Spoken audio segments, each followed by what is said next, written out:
এইমাত্র পাওয়া খুবই গুরুত্বপূর্ণ খবর। গ্রিনল্যান্ডের বরফ গলছে প্রতি ঘন্টায় 3 কোটি টন। কলকাতার কি হবে? তো এ বিষয়ে জানতে হলে ভিডিওটি অবশ্যই শেষ পর্যন্ত দেখবেন।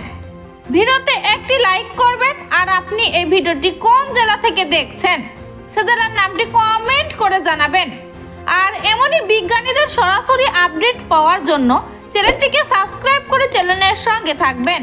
তো চলুন এক নজরে দেখে নেওয়া যাক। গ্লোবাল ওয়ার্মিং সারা বিশ্বের বিজ্ঞানীদের চিন্তিত করছে। আন্টার্কটিকার বরফ ক্রমাগত কমছে।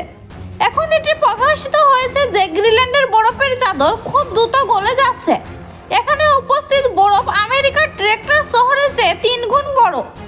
এনডিটিভির প্রতিবেদনে বলা হচ্ছে গ্রিনল্যান্ডের তুষার গলে যাওয়ার গতিবেগের অনুমানের চেয়ে 20% বেশি, অর্থাৎ প্রতি ঘন্টায় 3 কোটি টন বরফ গলে যাচ্ছে।